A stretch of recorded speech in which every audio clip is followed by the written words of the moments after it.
to Fellonius Yapping, and we are going to yap about a TV show.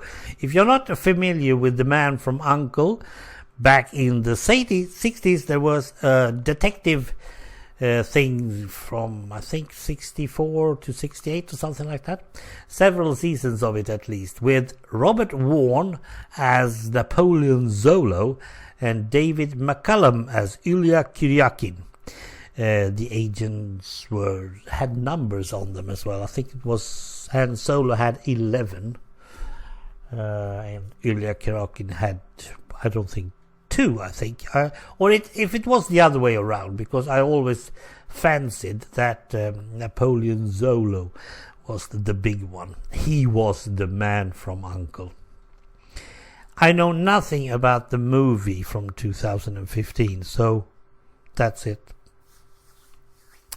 To be totally honest, I'm not really sure if that TV series was any good at all.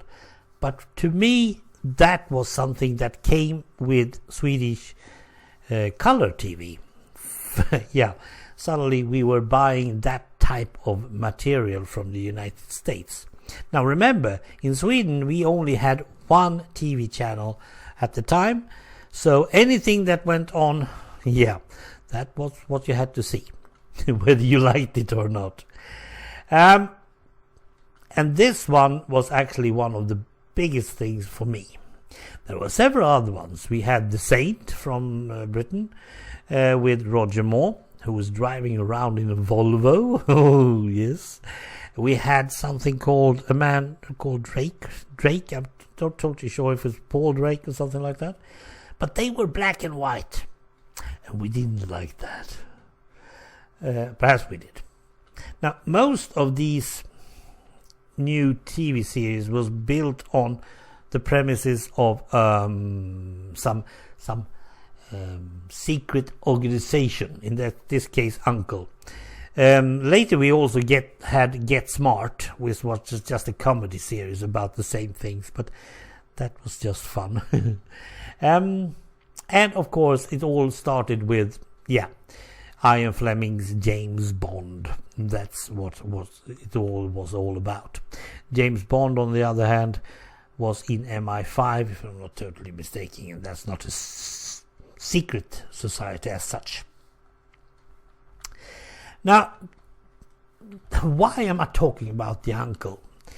Well, that was something that really got me going in the things about having toys. I wasn't really a good collector on stuff when in the late 60s. I just, whatever I could get hold of, I collected, sort of. But when it suddenly came to The Man from U.N.C.L.E, I wanted everything possible. There was a special Napoleon Solo gun. You could buy it together with the badge. I think it was number 2. I'm not totally sure. And then that special gun, well, it couldn't really shoot anything or something. I think it was a pop gun, but I'm not totally sure. But I really didn't want that. And later I also got hold of The Man from U.N.C.L.E, the car. It was a blue thing that was, released as, well, it should be at least some sort of U.N.C.L.E car. But later I have been checking, and that car wasn't really there all the time. Not much anyway. It came in 1960. I'm just checking the internet as I speak. It's called the AMT Piraya. Okay. Came in 67. Yeah. Nevertheless, that car I also had, and still have, I must say. But that wasn't the thing. The thing was to be as other ones. Now, I feel like Ilya Kuryakin was the coolest one, mainly because he had a Russian name. But Napoleon Solo was the man to be.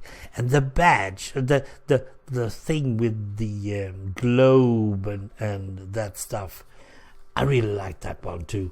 It was a man standing next to a globe with the latitudes and the longitudes made on it, and the U.N.C.L.E underneath. Now, what was that standing for? I'm not totally sure. Let's see if I can find that as well. But it was important because that was one of the things that, I didn't know much about. I didn't know much about these things about the agents and stuff, and that was good.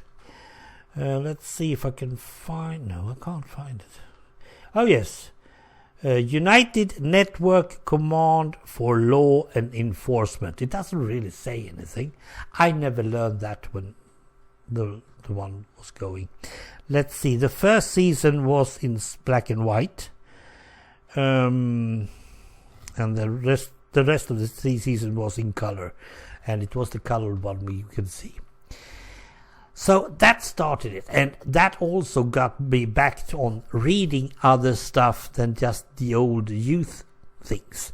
I started to read grown-up books as well. And I actually read all Ian Fleming's books about James Bond early 70s before I ended school, my 9th grade.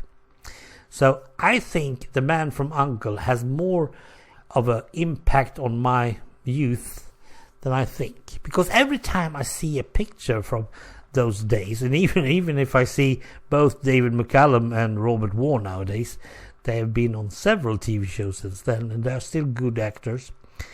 I still get that feeling of The Man from U.N.C.L.E. That is really good. Well, that is TV's impact on us. That's how we do it.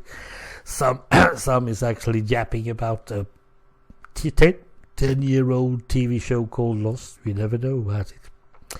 Well, thanks for listening in. Bye for now.